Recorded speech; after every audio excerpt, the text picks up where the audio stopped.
IPL 2026 సీజన్లో పంజాబ్ కింగ్స్కు తొలి పరాజయం ఎదురైంది. వరుసగా 6 మ్యాచ్లు గెలిచి అద్భుత ఫామ్లో ఉన్న పంజాబ్ కింగ్స్ను రాజస్థాన్ రాయల్స్ 6 వికెట్ల తేడాతో చిత్తు చేసింది.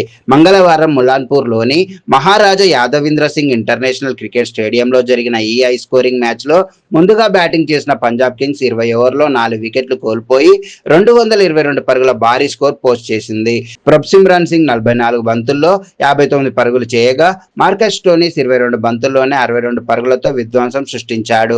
కూపర్ కోహ్లీ 14 బంతుల్లో 30, ప్రియాన్స్ ఆర్య 11 బంతుల్లో 29 పరుగులతో దూకుడుగా ఆడారు. రాజస్థాన్ బౌలర్లలో యశ్రాజ్ పూనియా 2 వికెట్లు, జోఫ్రా ఆర్చర్, నండ్రే బర్గర్ చెరొక వికెట్ పడగొట్టారు. 223 పరుగుల లక్ష్యంతో బ్యాటింగ్ కు దిగిన రాజస్థాన్ రాయల్స్ కు అదిరిపోయే ఆరంభం దక్కింది. వైభవ్ సూర్యవంశీ 16 బంతుల్లో 43 పరుగులతో విధ్వంసం చేయగా 3వ ఓవర్లోనే రాజస్థాన్ 50 పరుగులు చేసింది. యశస్వి జైస్వాల్ 27 బంతుల్లో 51 పరుగుల హాఫ్ సెంచరీతో రాణించాడు. కానీ యుజ్వేంద్ర చాహల్ మ్యాచ్ ను ఉత్కంఠగా మార్చాడు. అతను 3 వికెట్లు తీసి పంజాబ్ ను ఆటలోకి తీసుకొచ్చాడు. ధ్రువ్ జురెల్ 16 పరుగుల వద్ద యశస్వి జైస్వాల్ ను హాఫ్ సెంచరీ సాధించిన వెంటనే కెప్టెన్ రియాక్ పరాగ్ ను కూడా అవుట్ చేశాడు. ఒక దశలో రాజస్థాన్ కు 52 బంతుల్లో 100 పరుగులు అవసరమైంది. అయితే అక్కడే మ్యాచ్ టర్నింగ్ పాయింట్ వచ్చింది.